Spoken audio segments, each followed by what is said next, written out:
మా సిపాయితనానికి మేము రోజుకి 5 గంటలు కరెంట్ ఇస్తున్నామని చెప్తా ఉన్నాడు. నేను చెప్పిన నీకు సిగ్గు ఉండాలి చెప్పడానికి. రోజు 24 గంటలు కరెంట్ ఇచ్చే రాష్ట్రానికి వచ్చి మేము 5 గంటలు ఇస్తున్నామంటే మేము దేంతో నవ్వాలరా నాయన అని చెప్పి మాట్లాడిన పరిస్థితి.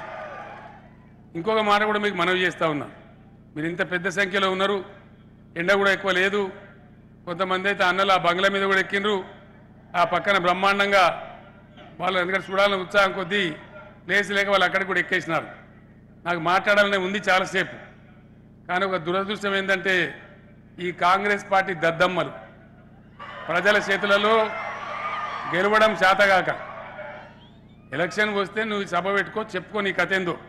మేము ఎట్లా చెప్పుకుంటావు నువ్వు అట్లా చెప్పుకో. కానీ మన పాత మెదక్ జిల్లానే మెదక్ ఎంపీగా ఉన్నటువంటి ప్రభాకర్ రెడ్డి గారి మీద ఇలా కత్తులు పట్టి దాడి చేసినారు. ఆయన నియోజకవర్గంలో ప్రచారానికి పోతే మినిస్టర్ హరీష్ కూడా ఈ సభకు రావాల్సిన అవసరం ఉండే. ఆయన వెంటనే అక్కడి నుంచి పరిగెత్తి ఈ సభకు వచ్చేది క్యాన్సిల్ చేసుకొని అతన్ని హైదరాబాద్లో యశోద హాస్పిటల్ తీసుకొని పోయినారు. బాగా రక్తం గారుతూ ఉండే, 3 ఇంచుల లోతు కూడా కత్తి దిగింది.